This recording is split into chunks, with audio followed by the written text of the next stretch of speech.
Happy Sunday, everyone. Hope you're all doing great. At the risk of beating a dead horse, I am once more, and probably not for a long time, going to talk about religious freedom. But this one, I couldn't help but indulge myself in sharing with you, because as I've done in musings over the past few months, talking here and there about religious freedom, particularly in the context of the 250th anniversary of the United States of America and the church focusing on religious freedom as its way to celebrate this milestone of the United States of America. I was in church weeks ago and I had a thought. And that thought was, to what extent, well, actually, I'm going to tease you a little bit, because if I reveal the thought, then I may, I give it away too early. So I'm gonna spare you the thought for just a minute. But the thought led me to doing a bit of research. I wanted to look at what are the kind of cases that have arisen around religious freedom in the United States, around the world. When we talk about needing to protect religious freedom, what's going on. And some of these cases that I'm going to share 10 threats to religious freedom that there have been. And some of these, probably only a minority, I'm guessing you've heard of. Some of them were new to me as I did this research. So I want to kind of breeze us through 10 examples just so we can get our bearings around what is happening regarding religious freedom. What are the things we need to be talking about and worried about? And then my question and that thought I'll save for just after that. Okay, let's get into the first. This one was fairly recent. I'm going to share a few news clips to better anchor some of these stories so it's not just me talking, as well as read just some summaries of these stories to get you through the facts and help you understand what's going on. The first one is Clive Johnston.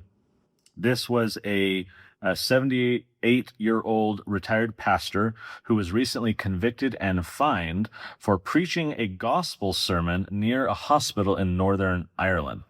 So Northern Ireland has a law called the Safe Access Zones Act, which prohibits influencing or preventing or impeding access or causing harassment, alarm, or distress to a protected person within 100 meters of facilities where abortions are performed. They basically created a safe space, a little anti-free speech bubble around within 100 meters of anywhere where an abortion is performed. So Johnston was found guilty of influencing inside the protected zone. He was fined 450 pounds, about $600 US.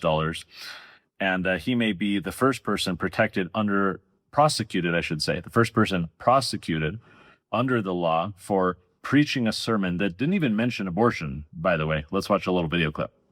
Joining us now to discuss is a deputy director of the Christian Institute, Simon Calvert. Simon, this story is pretty unbelievable. Take us back to July of 2024 on this day and tell us exactly what played out here. So Clive turned up with about 10 friends. He held an open-air gospel service, which, in Northern Ireland, it's the most Christian part of the UK in terms of the number of Christians and the number of churches. And so the idea of churches going out and holding a service in the open air is kind of a cultural thing there. So he held this very small open-air service. He preached from John 3:16. Everybody knows John 3:16. For God so loved the world that he gave his only begotten Son, that whoever believes in him shall not perish, but have everlasting life. He shared his testimony. He sang a few hymns playing on a ukulele. That's all he did. He didn't say a single word about abortion. There were no abortion placards. He wasn't wearing an abortion pin. It was nothing to do with abortion. And yet the police and prosecutors there in Northern Ireland have decided they want to prosecute him for trying to influence somebody going into this abortion center in the hospital where he was. Yeah, as you say, to not even mention the word abortion, to not even be preaching about abortion, and yet to have this happen seems really egregious. Do you believe, Simon, that these charges violate Pastor Johnston's religious freedom? Yeah, I do. I think his religious freedom, I think his freedom of speech are clearly being challenged by these laws, and it doesn't stack up. I mean, I sat next to Clive in court last week. The prosecutors, they didn't introduce any evidence that any woman heard or saw anything that he was doing. It came out in the evidence. It couldn't be any clearer now, really, that Clive is being prosecuted for preaching the gospel. It's as simple as that. So, yeah, we've brought in some of the best lawyers, and they will be arguing in court that Clive's human rights are engaged. I think that this is a real test case, because if these laws, which we were told were designed to protect women from being harassed, can actually be used to shut down the preaching of the gospel that has nothing to do with abortion, we're in a very, very serious situation indeed. I mean, in a very real sense, because this was nothing more than the preaching of John 3:16. In a very real sense, the Bible is on trial right now. All right, this next one, our second example, I wrote about in Christ versus Caesar. So if you've read that book, you may recall this story.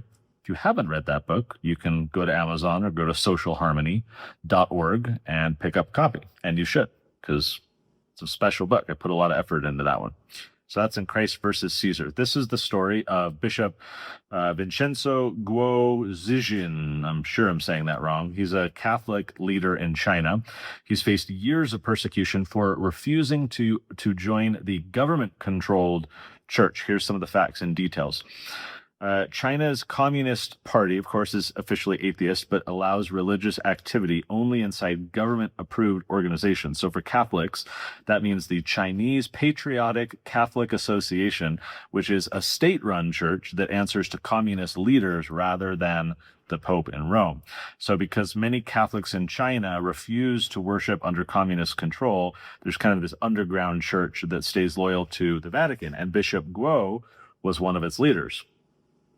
In 2018, the Vatican made a controversial deal with China and asked Guo to step down from his role, and then handed that position over to a government-approved bishop who had previously been kicked out of the Catholic Church, by the way, for being installed by the communists without the Pope's permission.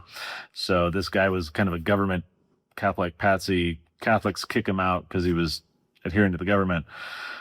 And then they put him back in power, and the Vatican asks this Bishop Guo guy to step down. Guo agrees, but he refuses to sign the paperwork joining the state-run church, wouldn't pressure his priests to sign it either. Chinese officials start following him, monitoring him, visiting him for months, trying to get him force him to comply.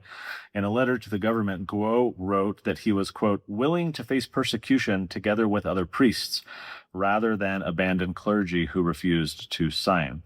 There's this Cardinal Joseph Zen in Hong Kong, a prominent Catholic leader there. He flies to Rome to confront the Pope over this situation, warning that the Vatican was sacrificing faithful Christians in order to stay on good terms with a hostile government. In China, Christians are ordered to, take down images of Jesus, replace them with portraits of communist leaders. There's restrictions on baptism and preaching and all the rest. Here, for those watching the video, you can see a video taken just last year. This is Guo, who remains under house arrest. The video is showing him locked in his residence. The chapel is sealed off with locks. This was last year during the 40th year of anniversary of his ordination, and his parishioners having to interact with him behind a locked gate. So the guy has basically been on house arrest because he won't kowtow to the communist-run, quote-unquote, Catholic Church. Okay, third example. This is one that I'm sure you've heard of, and if not, then maybe you have the good fortune of just not consuming any news at all, because this made massive news. This is Jack Phillips, a Christian baker in Colorado, spends more than 12 years fighting the government prosecution for declining to make custom cakes that violate his religious beliefs. This all starts in July 2012. Phillips, who's the owner of a cake shop outside Denver called Masterpiece Cake Shop, he declines to bake a custom wedding cake for a same-sex couple. saying that he couldn't in good conscience participate in a ceremony that violated his faith. The same-sex couple files a complaint with the Colorado Civil Rights Commission, which ordered Phillips to either bake the cakes or stop making wedding cakes altogether. Wedding cakes, by the way, made up at the time 40% of his business. So in 2018, this goes all the way up to the U.S. Supreme Court. They ruled 7-2 in favor of Jack Phillips, finding that the Colorado Commission had shown clear and impermissible hostility toward his religious beliefs in violation of the First Amendment. So just weeks after that Supreme Court win, here's the guy, he's riding high. He's, been just subjected to all this harassment from, LGBT type people. But he wins at court. Weeks later, the same commission in Colorado brings new charges against him for declining to bake a cake celebrating a gender transition. Then a third lawsuit followed, filed by the same individual who requested that cake. The Colorado Supreme Court finally dismissed the case in October 2024, ending what Phillips' legal team described as over 12 years of harassment. So his legal battle stands as the longest individual religious freedom fight in modern American history, showing how a single business owner can face just repeated government, enforcement actions, even after winning at the highest court in the country. Here's a brief video clip. Now, on Friday, we brought you the story of Jack Phillips. He was sued in 2018 for refusing to bake a wedding cake for a gay couple on religious grounds and won in the Supreme Court. But he's back in court after refusing to make a gender transition cake. Autumn Scardina is a transgender lawyer in Colorado who tried to order a cake in 2017 to celebrate her transition. She sued Phillips last year and won. The court claimed Phillips was in violation of state law and was fined $500. But now Phillips is challenging that case, hoping to overturn the ruling. Jack Phillips, the baker, and his attorney, Jake Warner, join us now. Great to have both of you with us. Jack, this is clearly nothing new to you. Tell us where you are right now in this attempt to turn the suit over. Yeah. Well, first of all, I just want to make it clear that I serve everybody who comes into my shop, but there are messages that people ask for with cakes that I can't express. And so in this case, it's our third lawsuit, and we were currently in the Colorado Court of Appeals where Jake Warner argued our case before a 3-judge panel. And so we're hoping to have that lower court decision reversed that found me guilty. Well, tell us what the experience was. Who came in? I mean, this is getting old, and they're actually targeting you. Let's not be naive about it. They want to go to court. They want to make an example out of you. Now, this attorney that's suing me had first contacted me back in 2012 after the two men came in and asked for the same-sex wedding cake, and has been in contact ever since, emailing me, calling me a hypocrite and different things. Wow. And asking for a cake with Satan smoking marijuana. And then finally, the day that the Supreme Court granted our case and the announcement came that we would be heard at U.S. Supreme Court, that very day, this attorney called and requested the cake. And so we told this attorney, we'll be glad to serve you other custom cakes. You're welcome in our shop. You can buy anything we have, but that's a cake that we can't create because it expresses a message that goes against my conscience.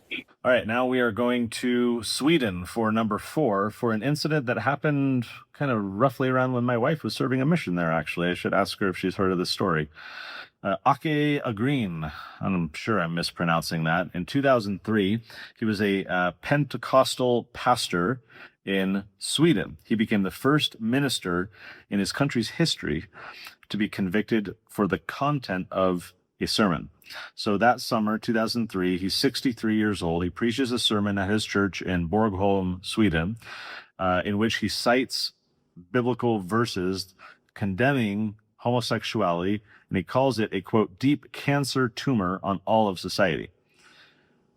Now, Sweden had just before this amended its hate speech law to include sexual orientation as a protected category, and a local newspaper, at the request of this pastor, published his sermon. So now it gets the attention of prosecutors, and in June of 2004, a district court convicted this pastor, sentenced him to 30 days in jail, makes him the first clergyman in Sweden ever convicted under the country's hate speech laws for preaching a sermon. It goes up to the country's Supreme Court in 2005. They ruled that Green had violated Swedish hate speech law and that the country's constitutional protections for free speech and religion did not protect him. Notwithstanding them concluding that, he was acquitted only because the Supreme Court believed that the European Court of Human Rights would overturn a conviction. The Chief Justice in Sweden warned that the ruling was not a green light for similar sermons, leaving Swedish pastors with no clear protection if they preached the same message in different circumstances. So the court upheld his prosecution, said it was wrong according to Swedish law. They were just worried based on European treaties, the European Union, that it would lose on appeal. And so they acquitted him on that sole basis. Here's a short video clip from Alliance Defending Freedom. They're kind of a religious freedom litigation. They basically help defend these legal cases about religious freedom. And this is the pastor Green with a translator next to him. Here's just a short clip. I mitt fall kom kristna från hela världen till mitt försvar. In my case, Christians from all over the world, including ADF, to my rescue. Tillsammans vann vi striden med Guds hjälp. Together, Och mitt fall. with the help of God, we won the battle, and my case is now known in courts across Europe. Vi vann slaget. We won the battle, but the war is far from over. Okay, example number 5. This is Youcef Nadarkhani. In 2009, he's an Iranian pastor who converts from Islam to Christianity at age 19 earlier in his life. He had spent more than a decade facing arrest, a death sentence, and repeated imprisonment just for having a house church, an informal gathering. In Iran, the constitution holds Islam as the state religion, does not recognize evangelical Christian communities, and under the penal code, converting from Islam can carry the death penalty. Christian converts are regularly, targeted by authorities. So this guy, Nadarkhani, has this house church. There's about 400 people in Rasht, which is in Iran. And in October 2009, he was arrested while attempting to register his church with the government, while also protesting a government policy that required his 2 sons to study the Quran in school. He gets charged with apostasy for abandoning Islam since he had been born to Muslim parents. And in September 2010, a regional court sentenced him to death by hanging. The Supreme Court in Iran upheld the sentence in 2011, and reportedly this guy was given multiple opportunities to convert back to Islam in order to save his life, and he refused. That kicked up international outcry from the U.S. State Department, the United Nations Human Rights Council, various human rights organizations around the world. So all that pressure leads to Nadarkhani getting acquitted of apostasy in September 2012 and released after a retrial. He's still found guilty of evangelizing Muslims, but he was credited with time served, so he was released. May 2016, agents from Iran's Ministry of Intelligence raided homes of Christians and house churches in Rasht, and they arrest Nadarkhani again. In July of the following year, he gets convicted for acting against national security and promoting Zionist Christianity, sentenced to 10 years in prison plus 2 years of internal exile. 2 years after that, July 2018, plainclothes law enforcement officers raid his home to execute the sentence. They beat him. They use a taser on one of his sons. He gets sent to Iran's Evin prison, this kind of notorious prison. And in 2020, his sentence was reduced to 6 years on retrial. He gets released in 2022 as part of this national amnesty, which was kind of celebrating the anniversary of the Islamic Revolution in 1979. So he had been detained at that point for 5 years. He gets released. Here is a clip, interestingly enough, from then Senator, now Secretary of State Marco Rubio on the floor of the Senate in October 2011, at the time when kind of the international community is building pressure against Iran to drop the death sentence and knock it off. Here is Marco Rubio on the floor of the Senate sharing a little bit of the story. Youcef Nadarkhani was arrested in October of 2009 in Iran, and his crime that he's accused of is the crime of apostasy. And I want to read to you the charges against him pursuant to a document that was signed by 2 judges, and I'm going to say their names because I think one day they'll be held accountable for things like this. Their names are Morteza Fazel and Azizola Razagni. I think I got it right. But here's what it says. It says, Mr. Youcef Nadarkhani, son of Bayram, 32 years old, married, born in Rasht in the state of Galan, is convicted of turning his back on Islam, the greatest religion, the prophecy of Muhammad at the age of 19, the document states. It goes on to say he has often participated in Christian worship and organized home church services, evangelizing, and he's been baptized, and he's baptized others, converting Muslims to Christianity. He has been accused of breaking Islamic law that from puberty until the age of 19, the year 1996, he was raised a Muslim in a Muslim home. During court trials, he denied the prophecy of Muhammad and the authority of Islam. He has stated that he is a Christian and no longer a Muslim. During many sessions in court, with the presence of his attorney and a judge, and he has been sentenced to execution by hanging for this alleged crime. That's what he's been convicted for. That conviction, by the way, was upheld by appeals court in that province of Galan in September of 2010. Now, in July, the Supreme Court of Iran overturned the death sentence. Again, this is according to media reports. Did not overturn the conviction, by the way, just the death sentence, and they sent the case back to his hometown of Rasht. All right, halfway there. Number 6, David Lynn. This is in 2019. He's a pastor and a Toronto street preacher. He's arrested for preaching the gospel in the city's Church Wellesley Village, which is like a predominantly LGBTQ plus, neighborhood and community. And this is June 2019. He's preaching on the corner using a microphone, kind of a bullhorn thing to be louder. He's doing this on a live stream. He and some other people are talking about coming out as, Christians, to say God loves you, there's hope for you. He's asking passersby whether they would tolerate him as a Christian. So this large crowd gathers. People are shouting at him. Police get called for what gets described as a disturbance. And so Lynn, this guy, briefly stops using his microphone, but he continues talking, preaching. And so officers arrest him and charge him with causing a disturbance. And he spends the night in jail. He gets released on bail the following morning. On condition of his release, he was banned from attending Pride events in Toronto and from entering that neighborhood. He says, I got arrested on allegations of hate speech, but there was clearly no hate speech. So they came up with this bogus charge of disturbing the peace. Over 30,000 people signed a petition calling for the charges to be dropped. In December 2019, the city of Toronto separately banned Lynn from renting any municipal facilities under its hate activity policy, basically forcing him to find a different city to go into. The criminal charges against him finally end up getting withdrawn by the Crown.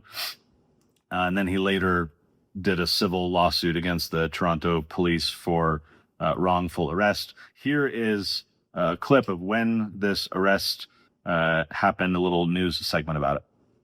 I'm Melissa Nakavali at the corner of Church and Wellesley, where the scene right now is much quieter than it was earlier this evening. 2 Christian ministries came here to spread what they say was the word of God, leading to tense moments after members of this community say they were actually spreading homophobic messages. Shame on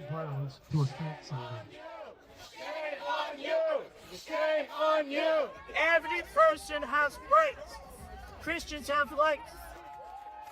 About 15 people from the Christ Forgiveness and Torch of Christ ministries gathered with microphones and cameras to spread what they say is a message of love. Our only motive is that people would know that God loves them, that they would come to know that Jesus is a God of love.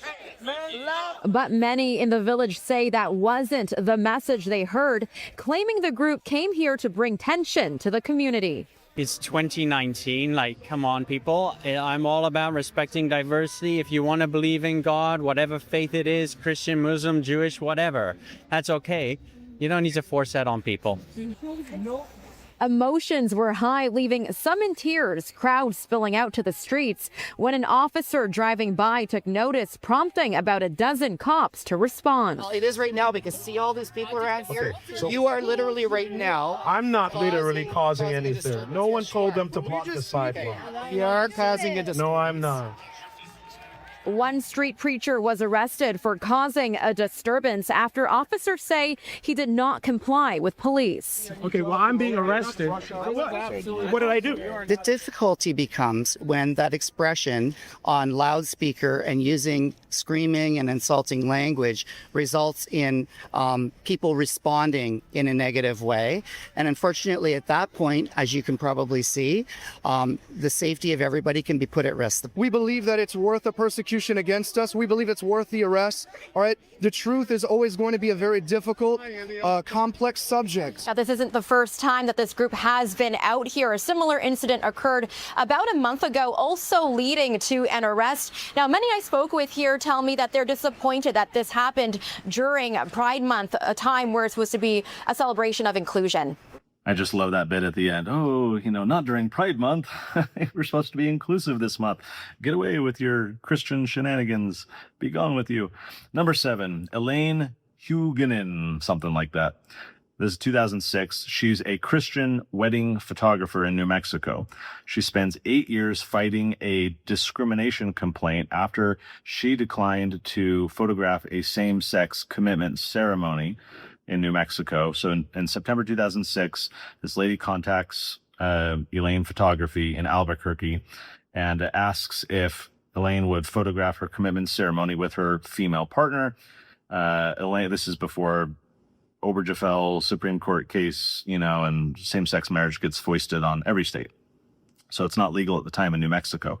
And Elaine declines, said that she didn't want to use her artistic work to communicate a message about marriage that conflicted with her Christian beliefs. The woman requesting the service, easily finds another photographer, in fact, for less money, but decides to file a discrimination complaint with the New Mexico Human Rights Commission.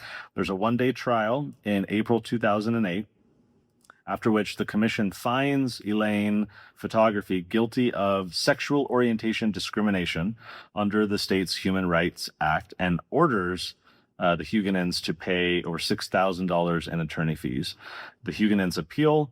The state district court upholds the ruling, December 2009. The New Mexico Court of Appeals upholds it again, May 2012.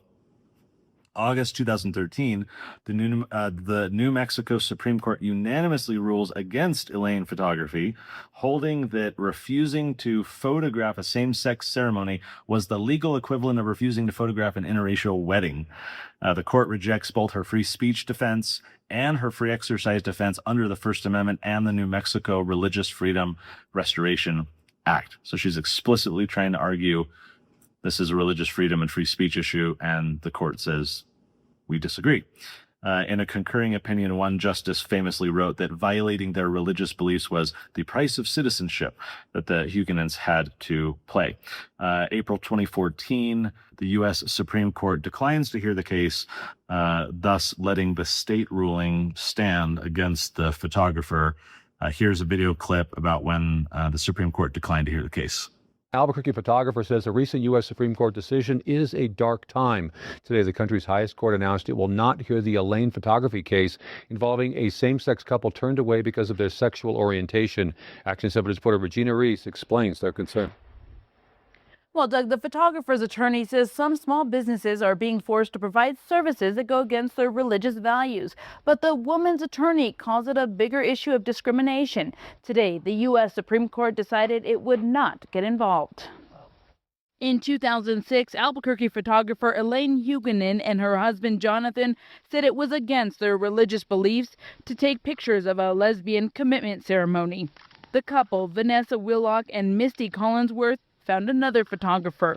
Then Willock filed a complaint with the State Human Rights Commission. In 2013, the New Mexico Supreme Court ruled the Huguenins had violated a law which bans discrimination by those offering services to the public.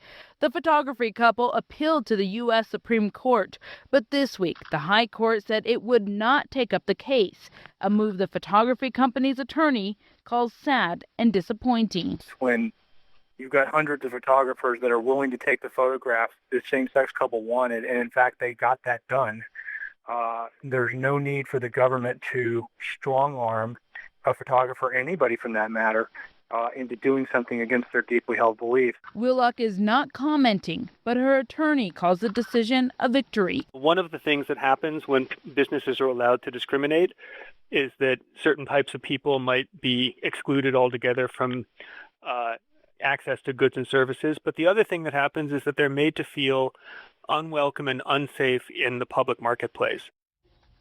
Elaine still has her photography business in Albuquerque, and her attorney says she's trying to move past this lawsuit. The attorney for the same-sex couple did not give an update on how they are doing now. All right, number 8 comes from 2014. This is Meriam Ibrahim. She's a 27-year-old Sudanese woman. At the time, she's pregnant and was sentenced to death by hanging for refusing to renounce her Christian faith. Ibrahim was raised by her mother, who was Ethiopian Orthodox Christian. After her Muslim father abandoned the family when she was 6 years old. So she, Meriam, had always identified as Christian. She married a Christian man named Daniel, U.S. citizen, and this guy was a dual citizen of the United States and South Sudan. In February 2014, Meriam's half-brother reports her to Sudanese authorities, claiming that she had abandoned Islam, the religion of her absent father. And Sudan had a law, kind of a Sharia law, saying that religion is inherited through the father, meaning that a child of a Muslim father is automatically considered Muslim regardless of how they're, raised. So May 2014, a Sudanese court sentences Meriam to 100 lashes for adultery because her marriage to a Christian was deemed legally invalid. And then she was sentenced to death by hanging for apostasy. By the way, she was 8 months pregnant at the time of sentencing. Meriam gives birth to her daughter, Maya, while shackled to the floor of the women's prison. And Sudan law says that you can't be executed until 2 years after birth so that you have time to nurse the child. So she kind of had a delay in her death penalty. This case during that time draws tons of international attention. The Vatican gets involved, the U.S. State Department, the Secretary of State, senators, the British government, the Italian government, human rights organizations. So there's this petition with tens of thousands of signatures. And in June of 2014, a Sudanese appeals court overturns the conviction, orders her release. Days later, she and her family are detained at the airport and accused of using falsified travel documents while trying to leave the country. So they spend more than a month sheltering at the embassy, the U.S. embassy in Khartoum. So as I said earlier, Italy was one of the folks getting involved. So they negotiate her release. They've got apparently some diplomatic ties in the region. And so July 2014, Meriam and her family fly to Rome on an Italian government jet where they're welcomed personally by Pope Francis at the Vatican. The family later settles in New Hampshire, where her husband had relatives. Here is a clip of Meriam on Megyn Kelly's show on Fox News shortly after being interviewed about the situation. The situation was difficult, but I was sure that God would stand by my side. I relied only on my faith, and I knew that God would stand by me at any time in any situation. Within 6 weeks, you were found guilty of these charges. Did they give you the chance to renounce your Christian faith? I was given 3 days. In addition to that, while I was in prison, some people came to visit me from the Muslim Scholars Association. These were imams that created an intervention by reciting parts of the Quran for me. I faced a tremendous amount of pressure. And yet you refused. You were pregnant. You had a little baby boy in that prison cell with you. How difficult was it to stand by your faith under those circumstances? I had my trust in God. My faith was the only weapon that I had in these confrontations with imams and Muslim scholars, because that's what I believe. But why not just say what they wanted to hear to save your life? If I did that, that would mean that I gave up. It's not possible because it's not true. It's my right to follow the religion of my choice. I'm not the only one suffering from this problem. There are many Meriams in Sudan and throughout the world. It's not just me. I'm not the only one. Did you believe they would kill you? Faith means life. If you don't have faith, you're not alive. Wow. All right, two more. This is a story I'm very familiar with. I may have shared a time or two. This is Dirk and Petra Wunderlich. I wrote about them, I feel like, in Latter-day Liberty.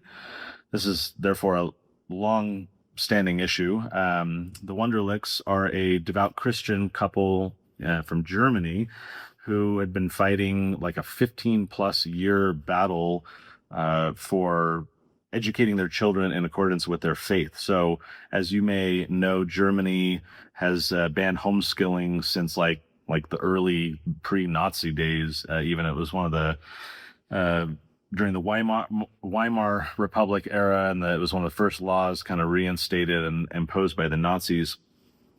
So they have compulsory school attendance that applies to all children. There's basically no exemptions. Parents can face fines or loss of custody or even criminal prosecution for violating the law.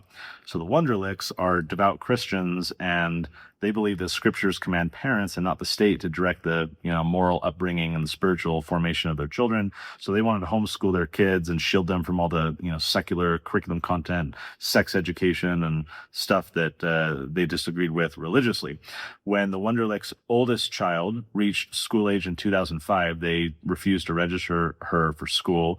They flee to France and then Hungary at different points, trying to be able to educate their kids, but end up going back to Germany in part for, I think, work reasons. And in 2014, fast forwarding, things have kind of escalated. Well, let me back up 1 year. So in August of 2013, 33 police officers and 7 social workers stormed the Wunderlich home. Officers threatened to use a battering ram. They push past the husband at the door. They forcibly remove all the children that are ages 7 to 14 at the time. Petra, the wife, tries to kiss one of her daughters goodbye. A police officer physically separates them, prevents that exchange. The kids get placed in state custody for about 3 weeks. They were returned to their parents only on the condition that they attend public school. And then the German court revoked the kids' passports to prevent the family from leaving. So in 2014, the Germany's constitutional court rules that the ban on homeschooling was justified because the state had a compelling interest in preventing religious or ideological parallel societies. The court argued that the children needed to interact with peers who think differently, reasoning that explicitly rejects allowing religious families to raise their kids apart from secular culture. So they basically fully reject the Wunderlich's position and stated intent of having the religious freedom to educate their children as they want. January 2019, fast forwarding a bit, this goes up to the European Court of Human Rights, which rules against the Wunderlichs, holding that Germany did not violate their rights under the European Convention on Human Rights. And in July of that year, the Grand Chamber, kind of one ruling up, the court's highest level, declined to hear their appeal. They're not the only case. They're one of the most famous one. There's the Remeke family, which fled Germany, did get asylum, and got pushed back out. Here's a video clip briefly about both stories. Witnesses described it as brutal and vicious. A team of German police officers with a battering ram stormed the residence of the Wunderlich family, shown here at a homeschooling conference last year. The raid near Darmstadt last week took all 4 of the family's children into state custody. The only legal grounds were that the parents, Dirk and Petra Wunderlich, continued to homeschool their children. There were no other allegations of abuse or neglect. A German family court judge also authorized the police to use force against the Wunderlich children if they resisted. Behind the raid was the notorious Jugendamt, or youth office. Many of the German parents that have run afoul of the Jugendamt have had their lives ruined. They've been taken in and out of court, been fined thousands of euros. Some have been thrown in jail, and some have lost their children. A few years ago, the Wunderlichs fled Germany to avoid having their children taken. but the need for employment forced them to return. In an interview in Berlin last year, Dirk Wunderlich said he was prepared to go to jail rather than send his children to school. But I'm not afraid of this. It's only sad for my family, but I go laughing. You can do what you want. My children don't go to school. The founder of the Homeschool Legal Defense Association, Michael Ferris, called the abduction of the Wunderlich children an outrageous act of a rogue nation. And it demonstrates why the asylum case of another German homeschool family, the Romaikas, is so important. The Romaikas fled German persecution of homeschoolers and were granted asylum by an immigration judge. The Obama administration wants the Romaikas sent back to Germany, where they could face the same fate as the Wunderlichs. Witnesses said when Petra Wunderlich tried to give her daughter a kiss and hug goodbye, one of the police officers pushed her away and said it's too late for that. The children were taken to unknown locations. Officials told the parents they would not be seeing their children anytime soon. Okay, last but not least, there are other examples. I'm just picking 10 because, for fun. Top 10 here. So number 10 is Rolando Alvarez. And in just a moment, I'm going to get to why I'm sharing all these stories and the thought that entered my mind and I could not look into. So to wrap up, number 10, Rolando Alvarez.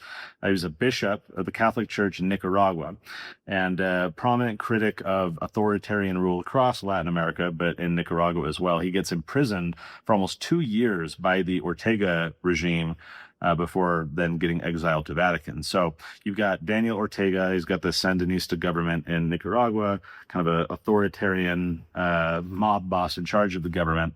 And Ortega has waged kind of a sustained crackdown on the Catholic Church in the country since like 2018.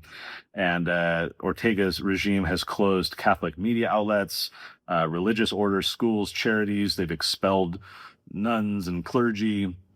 And so Alvarez becomes he's the bishop of the diocese in Matagalpa, becomes an outspoken critic of Ortega, denouncing his human rights abuses, defending religious freedom, press freedom, objecting to the closure of the Catholic radio stations. And August 2022, police surround his residence in Matagalpa. And inside is Alvarez, several priests, some seminarians, and one layperson. And basically a siege. So after about 2 weeks, food is running low. Officers storm the house. This is 15 days later. They abduct Alvarez and they take him away. A few months later, December of that year, a court places him under house arrest on charges of conspiracy and spreading false news. A couple months later, in February of 2023, the Ortega regime puts 222 political prisoners on a plane to be exiled to the United States. Alvarez refuses to board, saying that he didn't want to abandon his flock. So the next day, a court sentenced him to 26 years and 4 months in prison, which is the longest sentence given to any of Ortega's opponents. He was convicted of treason, undermining national integrity, spreading false news. The court also fined him, and then they strip him of his Nicaraguan citizenship. He gets transferred to a prison where they keep political prisoners, kept in isolation, and so they continue. The Ortega government continued persecuting the Catholics during this whole time. In March of 2023, Nicaragua forces the closure of the Vatican's embassy in the country after Pope Francis is kind of speaking out about against this communist dictatorship, or comparing the Sandinista regime to the communist dictatorship, or to Hitler as well. So Pope Francis is speaking out and criticizing Ortega. So Ortega lashes back. January 2024, after nearly 2 years in detention, is when Alvarez gets released alongside 18 other clergy. And the Vatican had negotiated their release and exile to Rome. And so that same day, Alvarez boards a plane and goes to Rome. Here is a short clip showing threats by the Ortega regime to religious freedom. 26 years in jail. This was the sentence handed down to the Nicaraguan bishop in February 2023 after he refused to be exiled. Bishop Alvarez, known for his defense of human rights and religious freedom, was accused of treason and of spreading false news to destabilize the government of Daniel Ortega.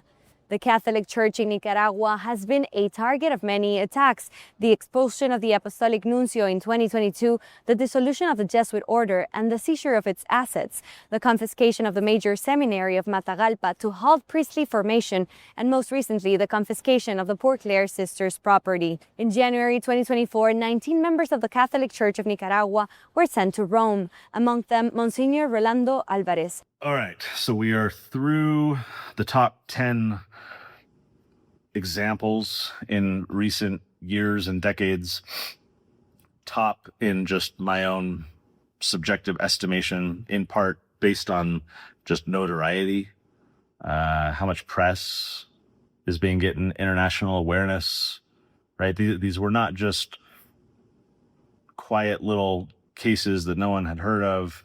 These were controversial. They were getting some amount of press, right? And legal battles, multi-year protracted legal battles. And so the thought that entered my mind a few weeks ago at church, and I'm reflecting on all this religious freedom focus.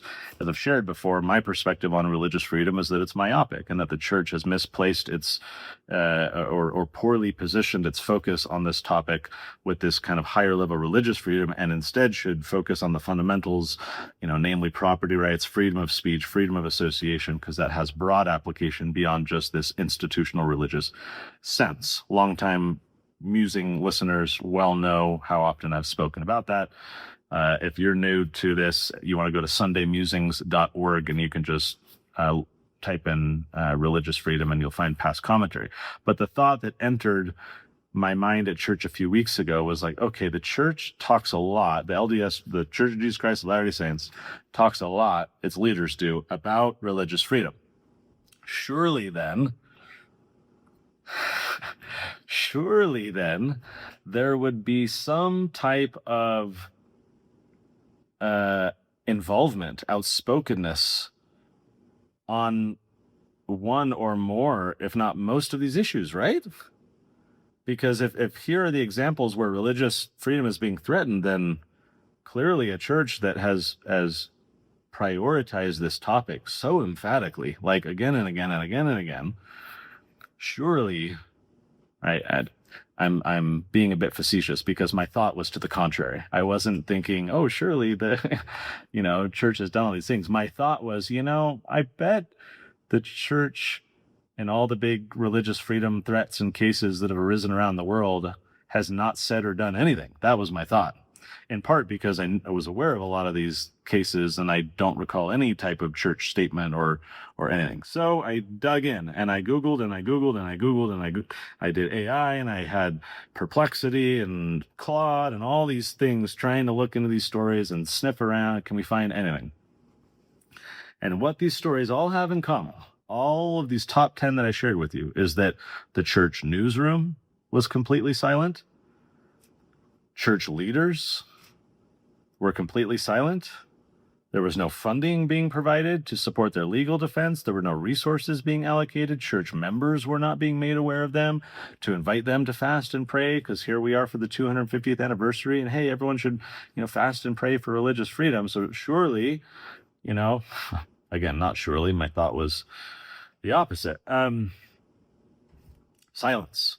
All 10 of these cases, that is the common thread through all of these cases, is that the leaders of the Church of Jesus Christ of Latter-day Saints have not publicly said in general conference or anywhere that I could find in any public setting, have not said a lick on any of these issues, have not even just issued commentary on it or opinion or expressed concern or care, thoughts and prayers, not even thoughts and prayers. Nothing. Wow.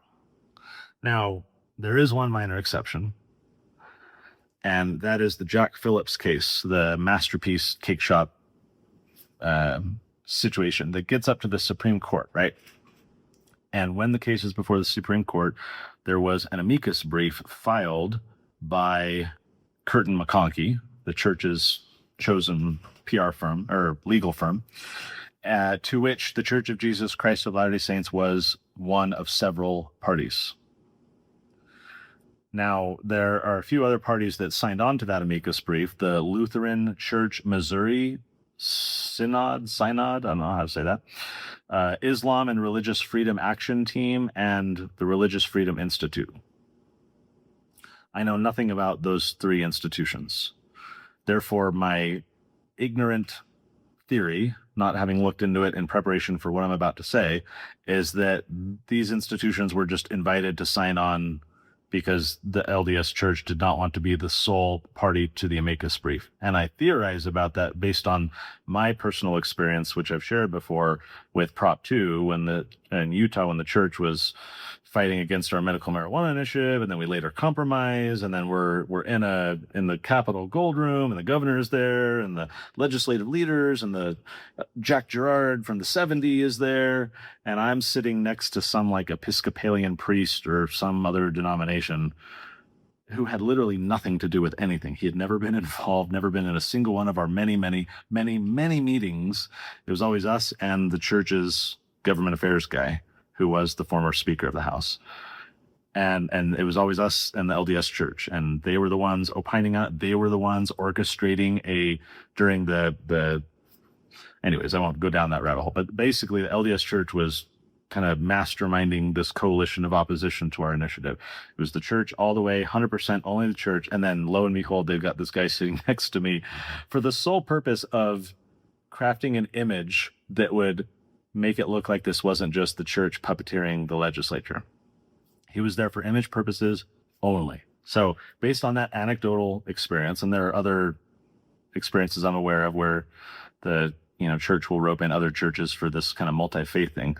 Again, I've conceded I know nothing about these other parties and how this amicus brief arose, but my theory is that this was driven by the church, which would be fine. And in fact, that would work in favor of me saying, hey, why isn't the church saying or doing something on religious freedom for them to do this amicus brief? Now, the amicus brief, for those who don't know, it's a friend of the court brief. So because the church was not a party to this lawsuit before the U.S. Supreme Court, this is a situation in which outside third-party observers will just inform the court. So, hey, we're the LDS Church and the Lutheran Church, Missouri Synod, etc.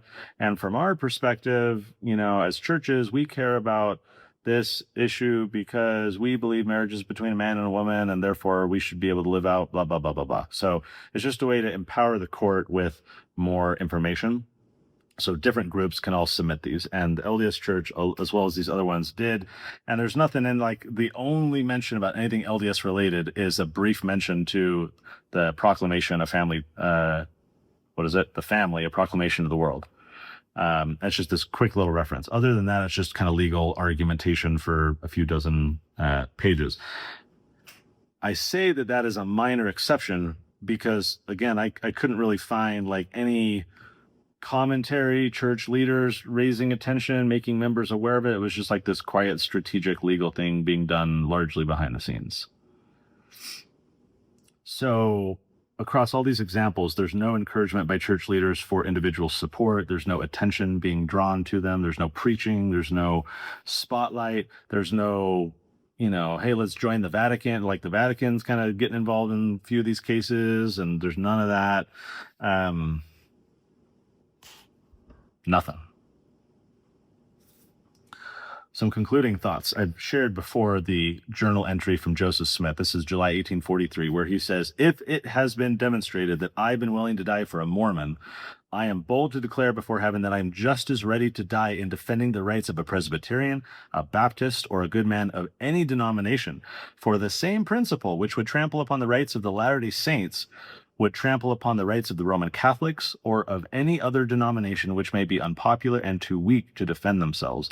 It is a love of liberty which inspires my soul, civil and religious liberty to the whole of the human race. It's a banger of a quote. I love Joseph. Now, on the church's website, under the Gospel Topics Manual, and then under the Gospel Topic of Religious Freedom, just before sharing this quote, they do in that section share the quote that I just read. Just before that, the manual says, again, Gospel Topics, Religious Freedom, it says, Latter-day Saints believe in defending the religious freedom of others just as readily as their own. And then it repeats that quote from Joseph Smith, to which I say, do they? Do we, Latter-day Saints, believe in defending the religious freedom of others just as readily as our own? What evidence do we have?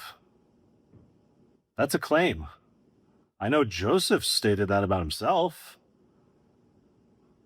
He didn't comment about even the Latter-day Saints of his time, let alone create some article of faith that we all claim to adhere to in our day. This is Joseph in his journal talking about himself. And the Gospel Topics Manual is trying to just infer and extrapolate that, oh, this is how we all act and believe. Latter-day Saints believe in defending the religious freedom of others just as readily as their own. Okay, Joseph believed that. I don't think Latter-day Saints broadly believe that. And if they did, we're not acting consistent with that belief. Again, what evidence do we have? I just listed 10 notorious, large, prominent cases that are getting a lot of attention. People are being sentenced to death, having their kids taken away, livelihoods lost, precedents set, and nothing. On the church newsroom page for religious freedom, they have this whole section on religious freedom. Again, this is the church newsroom. And down at the bottom, there's a section that says, what can we do about religious freedom? And it says, and I quote, 3 bullet points. Number 1, learn about religious freedom, what it is, how it works, and the issues that threaten it. Okay, so here I just gave 10 examples that threaten religious freedom. So you are fulfilling bullet point number 1 of what we can do. Learn about religious freedom, what it is, how it works, and the issues that threaten it. Great. Number 2, practice religious freedom. Respect the religious beliefs of others and the beliefs and opinions of those with no religion. Be civil in your conversations and interactions, both face-to-face and on the internet. Okay. Be nice to others. Be tolerant. Be a good person. Fine. Number 3, join with others to promote religious freedom. Get involved in your community wherever you feel comfortable. Use the internet and social media to help others learn about religious freedom. Okay, how about like revising that 3rd bullet point or adding a 4th to say, actually defend religious freedom. Here's this page on the church newsroom say all about religious freedom. And here's this section saying, what can you do? What can we do about religious freedom? One would think it would say, help rally to the cause of those whose religious freedom has been violated, lest any type of precedent, legal or cultural, be set. Show through your actions and not just your words that you believe in religious freedom. Donate to causes. The church is starting this fund specifically to come to the aid of those whose religious freedom has been violated. You can donate to, right? Let's actually defend religious freedom and not just talk about it in the abstract. The scriptures consistently talk about being anxiously engaged in a good cause, bringing to light hidden things of darkness. Every man who has been warn his neighbor, etc., etc. When it comes to religious freedom, as with many other issues, we need to not just say, but do. Right? When the Lord put the saints under condemnation, which we remain under condemnation, it was until they repent and remember the new and everlasting covenant, not just to say, but to do according to that which is written. We're good at talking the talk. With our lips do we come close to our, God, but our heart is far from him. James 1:22, be doers of the word and not hearers only, deceiving your own selves, right? Can't just talk about religious freedom. We can't just, I value religious freedom. Here's another talk about it. And here's another video. And we put out another manual and we love religious freedom. Like, great. Those are all good things. But it's lip service if it's not accompanied by action. As I mentioned on a past musing, the church put out a religious freedom manual. You can find this in the Gospel Library app. Just about religious freedom. They have a section called Get Involved, and I will conclude this musing by reading in its entirety this short article on how the church is saying to get involved with religious freedom, and I'll intersperse it perhaps with some commentary. So the title of this article is Raising a Title of Liberty in the 21st Century. And it reads, Captain Moroni is a beloved scripture hero. In the familiar Arnold Freeberg painting of Moroni raising the title of liberty, there's power in his rallying cry. We admire his strength and courage. Following his example, how many of us have created our own banners based on the title of liberty, whether in family home evenings, seminaries, Sunday classes, or church activities? But how often have we remembered why that banner was raised? What did Captain Moroni want to protect? It wasn't just the physical safety of his people and their families. Amalickiah, the leader of the opposing people, sought to, quote, destroy the church of God and to destroy the foundation of liberty which God had granted unto them, or which blessing God had sent upon the face of the land for the righteous' sake, close quote. That's Alma 46:10. Captain Moroni, the article says, was defending religious freedom, to which I would say, well, civic freedom as well, broader freedom, not just religious freedom. Back to the Joseph Smith quote, it is, religious freedom and civic, or liberty, I think, religious liberty and civic liberty, which inspires my soul, the whole human race. Not just religious, but civic liberty too. But here's the church's article constraining Captain Moroni's fight to, as it says, Captain Moroni was defending religious liberty. Just as he rallied the people to defend their religion, today we also have prophets rallying us to defend religious freedom. I will read that once more, just that last part. Today we also have prophets rallying us to defend religious freedom. Do we? All right, we have leaders suggesting that we should fast and pray about religious freedom and talk about it and think about it, learn about it, but defend? Actively defend? In the comments, please elucidate where you've seen that. The article continues, and the rally isn't for us to simply take a leisurely stroll. Elder Robert Hales of the Quorum of the 12 Apostles has taught, quote, as disciples of Jesus Christ, we have a responsibility to work together with like-minded believers to raise our voices for what is right. He explained how critically important our role is, continuing his quote, as we walk the path of spiritual liberty in these last days, we must understand that the faithful use of our agency depends upon our having religious freedom. We already know that Satan does not want this freedom to be ours. He attempted to destroy moral agency in heaven, and now on earth he is fiercely undermining, opposing, and spreading confusion about religious freedom, what it is, and why is it is essential to our spiritual life and our very salvation. Close quote. The article then continues saying that freedom, Elder Hales taught, is founded on 4 cornerstones of religious freedom that we must protect.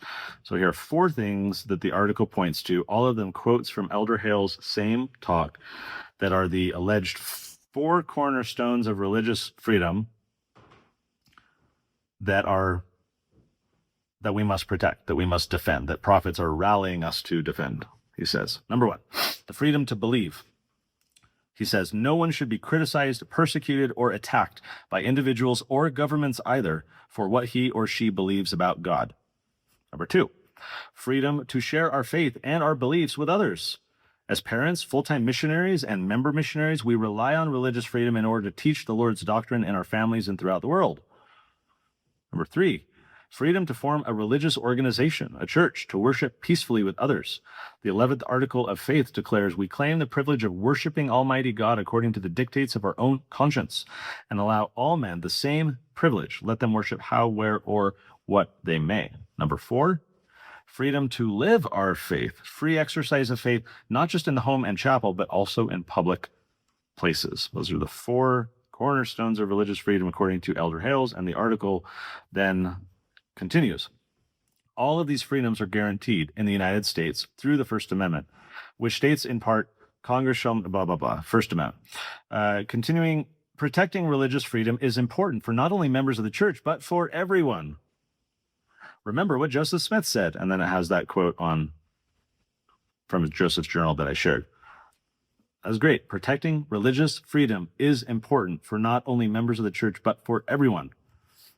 That was the basis of Joseph's quote, right? Continuing in the article after they share the quote, religious freedom protects everyone, and we each have a role to play in protecting it. That's why, in asking us to remember Captain Moroni, the title of liberty, and the need to claim our religious freedom, Elder Hales urged, quote, my beloved brothers and sisters, don't walk, run. run to receive the blessings of agency by following the Holy Ghost and exercising the freedoms God has given us to do his will. Close quote. That quote didn't really have anything to do with defending religious freedom, but continuing, and it's wrapping up here, it says, this is a call to protect religious freedom and the agency of all. Final paragraph. As members of the church, we must stand with our leaders and others throughout the world to defend religious freedom. We can respond as the Nephites, quote, when Moroni had proclaimed these words, behold, the people came running together. My final thought in reaction to this article, it says both that today we have prophets rallying us to defend religious freedom, and then there in the final paragraph, stand with our leaders and others throughout the world to defend religious freedom. I don't think church leaders are standing to defend religious freedom. The only thing that you could argue that they are is defending the institutional freedom of the church itself. They're not defending any of these individuals, any of these cases that we've seen. And you know, my purpose here isn't to just point a finger and say they're all wrong and stupid or whatever. It's an opportunity for reflection for all of us. Are we defending religious freedom? Are we even aware of these stories? Are we doing anything? Do we care?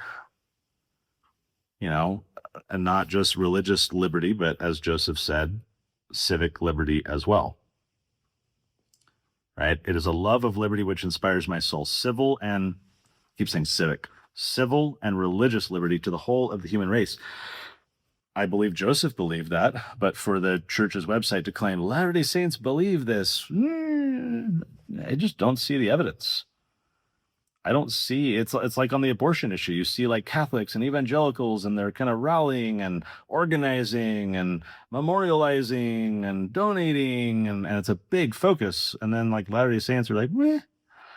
You know, in large part because I think our culture is very kind of structured authoritarian, and church members more broadly have been conditioned into follow the prophet. And therefore, if the church leaders aren't if they're not speaking out on abortion and showing up at these rallies, or if they're not, you know, bringing attention to these religious freedom violations, then church members kind of take their cue from that and therefore disengage and just are totally disconnected. Therefore, the claim that Latter-day Saints, you know, believe XYZ, or that they do this, like, it's, you know, again, the quote, Latter-day Saints believe in defending the religious freedom of others just as readily as their own. Just don't see the evidence. I think that this is a big strategic misstep for us to not be rallying to the aid of others. It's the Pastor Niemöller quote, right, from one of the German pastors during World War II. You're familiar with it. He says, you know, first they came for the, you know, whatever. I don't even remember. It's been a while. First they came for the communists, and I wasn't a communist, so I didn't stand up. And then they came for the whatevers, and I didn't stand up. And then they came for me, and there was no one left to stand up for me. And that's kind of the approach. The institutional church has only been outspoken for religious freedom as it pertains to the institutional LDS church, so far as I could find. I mean, you know, different church leaders will go speak at multi-faith religious freedom symposia and scholarly whatever on religious freedom. But when the rubber meets the road, when religious freedom is actually threatened, like, get outside of the academic whatever, blah, blah, blah. Let's talk about these concepts in general. But like, when there's need to actually defend religious freedom, I don't think we have leaders that are rallying us, quote, rallying us to defend religious freedom. I think we have a benign, vague promotion of a concept that lacks specificity sufficient to change anyone's lives. Therefore, it just remains in vagaries and platitudes, such that Latter-day Saints believe in religious freedom but don't do anything about it. And therefore, we remain hearers of the word and not doers, because attention is not drawn to specific instances and identifiable threats and current cases where religious freedom is being threatened and where we can rise to the aid of our brother of another faith, so that later on, if they come after us, we've got goodwill. Like Pastor Niemöller was saying, first they came for them and I did nothing. Like, let's stand up for others so that if they later come for us, those will stand up for us. This, I think, is the path towards actually promoting religious freedom, is to have a very broad, concerted effort to come to the aid of those who have nothing to do with our church. They might even hate us, but we can defend their religious and civil liberty in Joseph Smith style. So that was the thought in church weeks ago that led me to do the research, that led me to confirm what I unfortunately suspected, which has been just near complete silence, with the exception of a little amicus brief in one of the cases, without any type of communication that I could find to church members and rallying people's awareness and attention and support and everything to the case. I am disappointed. I think it's incongruent with all of the chatter that there is about this high-level concept to not have the substantive, actual defense, and then to claim that leaders are rallying us to defend, and that we need to stand with our leaders and others throughout the world to defend religious freedom. Like, okay, I can stand with others throughout the world to defend religious freedom, but it says stand with our leaders and others. And that requires the leaders to stand. And I don't think that they are. If you have any evidence to the contrary, please share in the comments. Let me know what I missed. I'll see you there in the comments, and I'll see you next Sunday.